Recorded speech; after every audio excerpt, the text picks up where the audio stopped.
امریکہ کے لیے مشرق وسطیٰ میں جاری یہ نئی جنگ ایک مالی چیلنج بنتی جا رہی ہے۔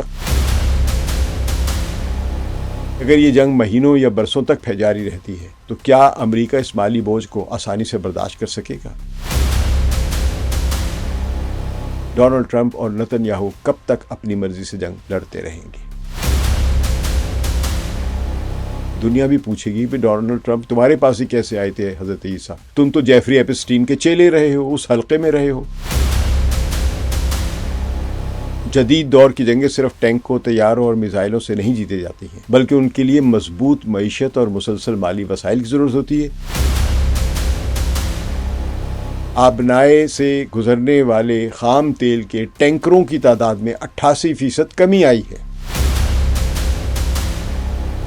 تو آنے والے ہفتے اور مہینے یہ طے کریں گے کہ یہ جنگ محدود رہتی ہے یا پھر ایک ایسے بڑے بحران میں تبدیل ہو جاتی ہے جس کے اثرات پوری دنیا محسوس کرے گی۔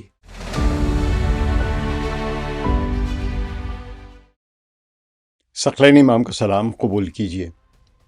مشرق وسطیٰ میں ایران کے خلاف جاری امریکہ اور اسرائیل کی جنگ یا ان کی جارحیت اب صرف ایک علاقائی فوجی تنازعہ نہیں رہا ہے۔ یہ جنگ آہستہ آہستہ ایک ایسے بحران میں تبدیل ہوتی جا رہی ہے جس کے اثرات عالمی سیاست، عالمی معیشت اور خود امریکہ کی مالی طاقت پر پڑ رہے ہیں۔ واشنگٹن کے ایک معتبر think tank centre for strategic and international studies, جسے عام طور پر CSIS کہا جاتا ہے، اس نے اس جنگ کے ابتدائی اخراجات کا ایک تفصیلی جائزہ اور تجزیہ پیش کیا ہے۔ اس رپورٹ کے مطابق ایران کے خلاف جنگ کے صرف پہلے 100 گھنٹوں میں امریکہ کو تقریباً $3.7 ارب خرچ کرنا پڑے ہیں۔ اگر اسے روزانہ کے حساب سے دیکھا جائے تو یہ تقریباً $1 ارب روزانہ بنتے ہیں۔ اس کا مطلب یہ ہے کہ صرف چند دنوں میں ہی جنگ جو ہے وہ امریکہ کے لیے ایک بڑی مالی بوجھ کی طرح بنتی جا رہی ہے۔ CSIS کے تجزیہ کاروں کا کہنا ہے کہ اس رقم کا ایک بہت چھوٹا حصہ پہلے سے ہی امریکی دفاعی بجٹ میں شامل تھا۔ تو اندازوں کے مطابق $200 ملین سے بھی کم رقم تھی وہ جو پہلے سے ہی آپ کہہ لیں کہ United States department of defence یعنی پینٹاگون کے بجٹ میں موجود تھی اس جنگ کے لیے۔ باقی تقریباً $3.5 ارب ایسے ہیں جن کے لیے امریکی حکومت کو اضافی فنڈنگ کی ضرورت ہوگی، جس کی اب کانگریس توثیق کرے گی۔ اس کا مطلب یہ ہے کہ واشنگٹن کو اپنی کانگریس سے مزید اربوں ڈالر کی منظوری حاصل کرنا پڑ سکتی ہے تاکہ اس جنگ کے اخراجات پورے کیے جا سکیں۔ تو ماہرین کے مطابق جدید دور کی جنگیں صرف فوجی طاقت کا امتحان نہیں ہوتی ہیں، بلکہ یہ مالی طاقت کا بھی امتحان ہوتی ہیں۔ جب کوئی ملک ہزاروں کلومیٹر دور جنگ لڑتا ہے تو اسے نہ صرف ہتھیاروں بلکہ فوجوں کی ڈپلائمنٹ، لاجسٹکس، پیٹرول وغیرہ، نیول فلیٹس اور جو بھی ایک آپریشنل جو چیزیں ہوتی ہیں، جو ریکوائرمنٹس ہوتی ہیں، جس میں فضائی بمباری بھی ہے، ایئر آپریشنز بھی ہیں اور ان کے اوپر سرویلنس کے والے جہاز آواز جیسے بھی چاہیے، ری فیولنگ کے بھی اخراجات چاہیے ہیں، تو یہ سب کے سب ڈیفنس کو ہی برداشت کرنے پڑتے ہیں۔ یہی وجہ ہے کہ امریکہ کے لیے مشرق وسطیٰ میں جاری یہ نئی جنگ ایک اور بڑا ایک مالی چیلنج بنتی جا رہی ہے، خاص طور پر اس وقت جب وہ پہلے ہی یوکرین کی جنگ اور غزہ کے جنگوں کے بحران میں اربوں ڈالرز خرچ کر چکا ہے۔ CSIS کی رپورٹ کے مطابق جنگ کے ابتدائی دنوں میں سب سے زیادہ مہنگے ہتھیار استعمال کیے جاتے ہیں، کیونکہ یہ طریقہ ہوتا ہے کہ پہلے حملے میں دھڑا دھڑ مارا جائے تاکہ دشمن کا دفاعی نظام جو ہے وہ کمزور ہو جائے اور اس کی سخت اور بھرپور حملہ اپنی دھاک بٹھاتی ہے، یعنی حملہ آور اتنا طاقتور حملہ کرتا ہے کہ دوسرا ڈر جائے، دہک جائے یا اس کے بہت ساری چیزیں پہلے حملے میں تباہ ہو جائے۔ مثال کے طور پر امریکی فوج نے اس مرحلے میں جو ابھی ایران پر حملہ کیا ہے اس میں بڑی تعداد میں کروز میزائل استعمال کیے ہیں۔ ان میں سے ایک بہت ہی معروف کروز میزائل ہے ٹاماہاک کروز میزائل، جس کی قیمت تقریباً $3 سے $4 ملین فی میزائل بنتی ہے۔ یہ میزائل سینکڑوں یا ہزاروں کلومیٹر دور سے دشمن کے اہم ملٹری اہداف کو نشانہ بنانے کے لیے استعمال کیے جاتے ہیں۔ اس جنگ میں تو امریکہ اور اسرائیل جو ہے وہ شہری اور رہائشی عمارتوں پر بھی ٹاماہاک کروز میزائل جو ہے وہ مار رہے ہیں۔ جب ایک ہی حملے میں درجنوں یا سینکڑوں یا ایسے میزائل استعمال کیے جائیں تو صرف چند گھنٹوں میں ہی اخراجات اربوں ڈالر تک پہنچ سکتے ہیں۔ خود امریکی دعووں کے مطابق اس نے 2000 اہداف پر بمباری کی ہے۔ تو امریکی حکام کے مطابق امریکہ اور اسرائیل نے مل کر ایران کے اندر تقریباً 2000 اگر مختلف فوجی اہداف کو نشانہ بنایا ہے، تو ان اہداف میں میزائل لانچنگ سائٹس، ڈرونز، مراکز جو ہیں، اور جو سٹاکس ہیں، جو ان کے نیول بیسز ہیں ایران کے، اور جو فوجی کمانڈ اینڈ کنٹرول سینٹر ہے، اس پر وہ کہتے ہیں انہوں نے حملے کیے ہیں۔ تو اس کا مطلب ہے کہ امریکہ اور اسرائیل نے کم از کم کل ملا کر ایران اور لبنان میں 8000 کے قریب ٹوماہاک میزائل داخل ہیں، لیکن ابھی تک وہ ایرانی عوام کو نہ ڈرا سکے ہیں نہ جھکا سکے ہیں، تو جس سے لگا اب یہ جنگ طویل ہوگی۔ دوسری طرف ایران نے بھی اس جنگ میں بھرپور جواب دیا ہے۔ امریکی فوج کے اندازوں کے مطابق ایران نے سینکڑوں بیلسٹک میزائلز اور ہزاروں ڈرونز حملے کیے ہیں، جن کا ہدف اسرائیل اور خطے میں موجود امریکی فوجی اڈے ہیں، خاص طور پہ گلف کی ریاستوں میں جو ہیں۔ اس طرح امریکہ نے اس جنگ میں جدید لڑاکا طیارے اور بمبار طیارے بھی استعمال کیے ہیں۔ مثال کے طور پر F-15 فائٹر جیٹ جو ہے، اس جیسے جدید جو ہے فائٹر جیٹس ہیں، وہ اس جنگ میں حصہ لے رہے ہیں اور بھی ہیں۔ لیکن رپورٹس کے مطابق کویت کے علاقے میں ایک واقعے میں کے دوران ایسے 3 جو امریکن جو فائٹر جیٹس تھے F-15 وہ تباہ ہوئے ہیں۔ وہ الگ بات ہے کہ امریکہ کہہ رہے کہ فرینڈلی فائر سے، جبکہ ایران کا دعویٰ ہے کہ یہ انہوں نے گرائے ہیں۔ کس طرح گرائے ہیں ابھی واضح نہیں، لیکن گرائے ہیں۔ اور جو انڈیپینڈنٹ آبزرور ہیں جنگ کے، جو ٹیکنیکلٹیز کو سمجھتے ہیں، وہ یہ کہتے ہیں کہ یہ اتنا سوفسٹیکیٹڈ ایئر کرافٹ اور اتنا وہاں پہ سوفسٹیکیٹڈ سسٹم بنا ہوا ہے کویت میں، جہاں پہ یہ گرائے گئے ہیں، کہ فرینڈلی فائر میں وہ نہیں مارے جا سکتے ہیں۔ بہرحال یہ ہم بات چھوڑ دیتے ہیں۔ تو ہر ایک F-15 جو طیارہ ہے، اس کی قیمت تقریباً $100 ملین سے زیادہ ہوتی ہے۔ اس کا مطلب ہے کہ صرف ان 3 طیاروں کا نقصان ہی تقریباً $300 ملین، یا اگر چوتھا بھی گرائے، کیونکہ ایران کہہ رہے ہم نے 4 گرائے ہیں، تو پھر یہ $400 ملین بنتے ہیں۔ امریکی فوجی حکام کے مطابق جنگ کے آغاز میں ایک ایسا وقت بھی آیا تھا جب 100 سے زائد جنگی طیارے بیک وقت فضائی کارروائی میں شامل تھے، یعنی 100 کے قریب اکٹھا امریکی فائٹر جیٹس جا کے ایران پر بمباری کی تھی۔ ان میں لڑاکا طیارے، بامبرز، فائٹرز اور ایویکس جیسے طیارے، نگرانی والے جو طیارے کھلاتے ہیں، الیکٹرانکس جنگی طیارے بھی ہیں، ری فیولنگ ٹینکس بھی ہیں۔ یہ سب ایک مربوط فوجی آپریشن کے تحت ایران کے مختلف فوجی اہداف کو نشانہ بنا رہے تھے۔ تو جدید دور کی ایسی بڑی فضائی کارروائیاں نہایت مہنگی ہوتی ہیں، کیونکہ ہر تیاری کے لیے اگر 1 گھنٹہ بھی وہ پرواز کرتا ہے تو ہزاروں یا لاکھوں ڈالرز خرچ ہوتے ہیں۔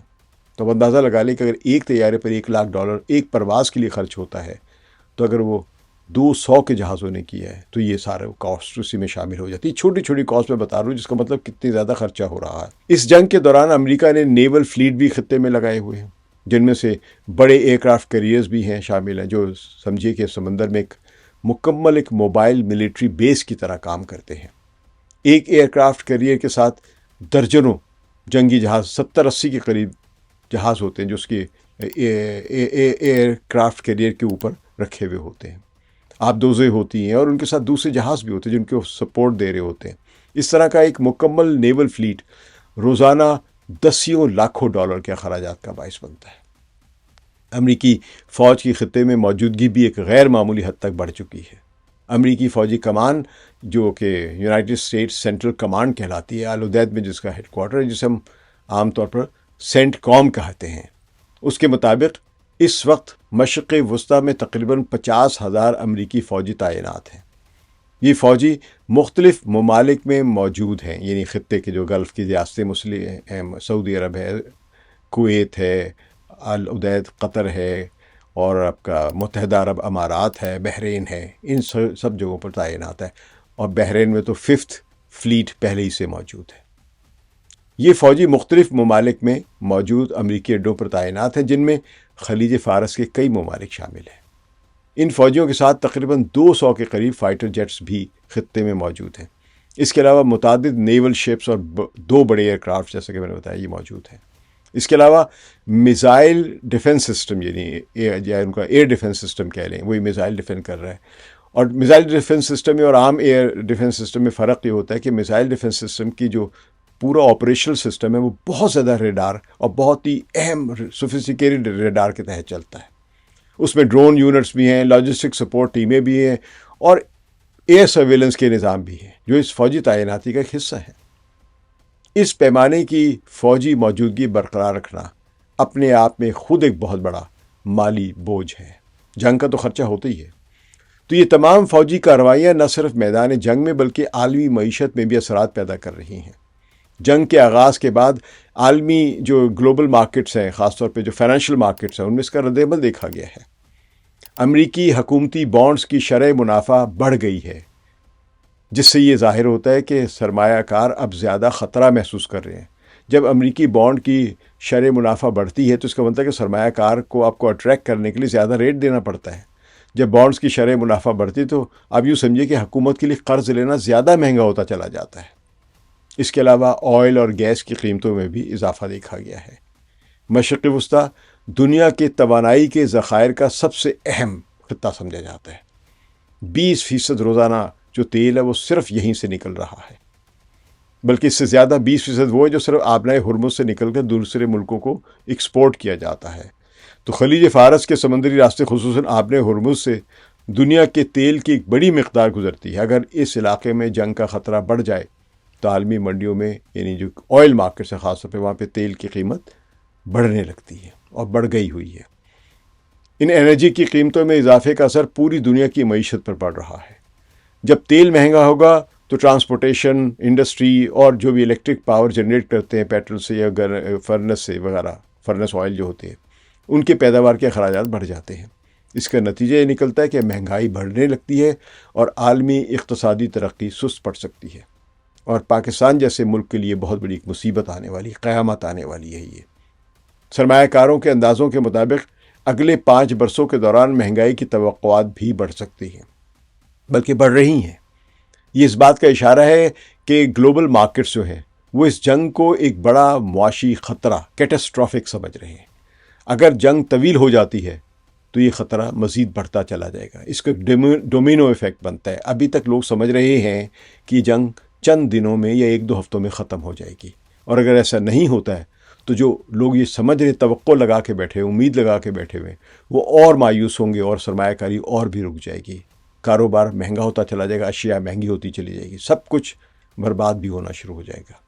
یہاں ایک اور اہم پہلو بھی سمجھنا ضروری ہے۔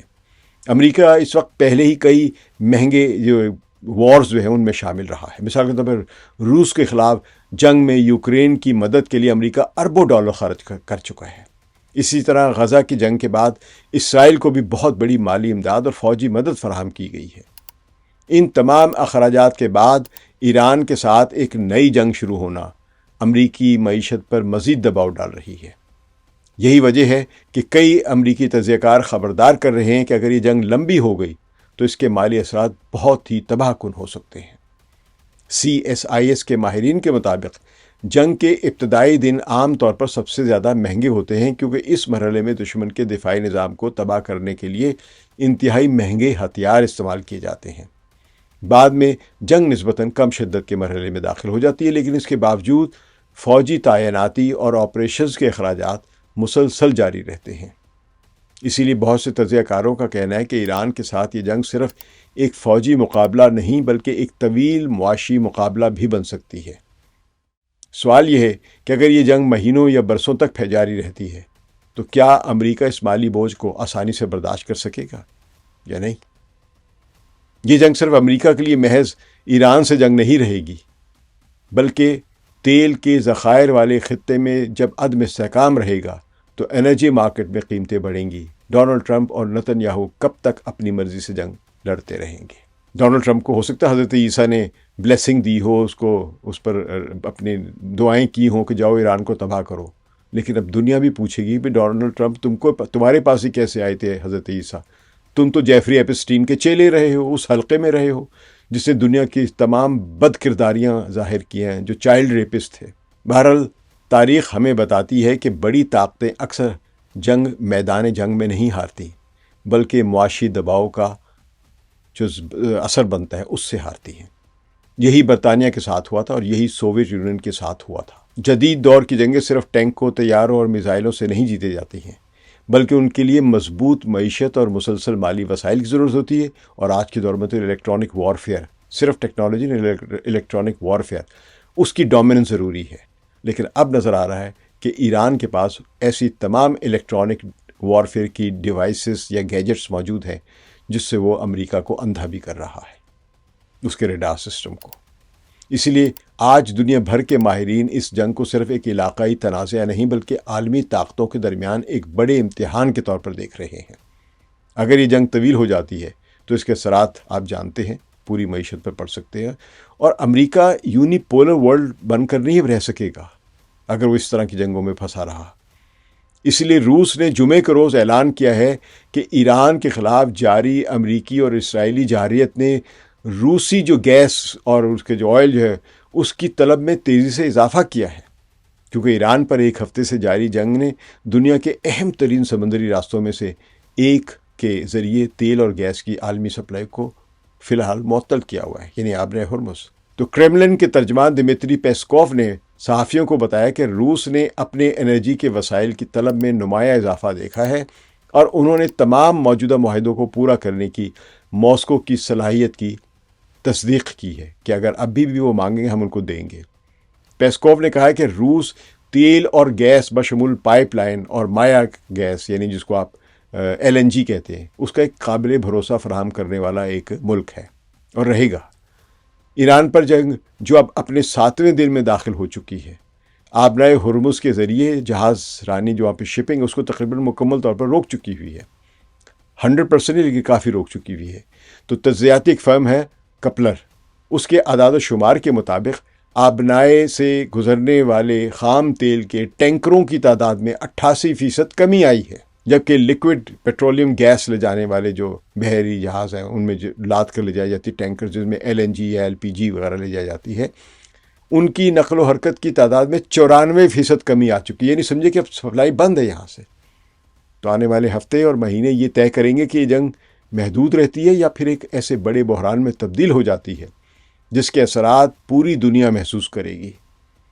لیکن ایک بات پہلے ہی واضح ہو چکی ہے، آیت اللہ خامنہئی کی شہادت کے بعد ایران میں عوامی غیظ و غضب میں بہت اضافہ ہو چکا ہے اور عوام امریکی اسرائیلی جیٹس کی مسلسل بمباری کے باوجود سڑکوں پر نکلے ہوئے ہیں اور انتقام کے نعرے بلند کر رہے ہیں، جو اس بات کا اشارہ ہے کہ عوام مجموعی طور پر اب بمباری سے خوف زدہ نہیں ہے۔ شکریہ۔ ثقلین امام کو اجازت دیجیے۔ خدا حافظ۔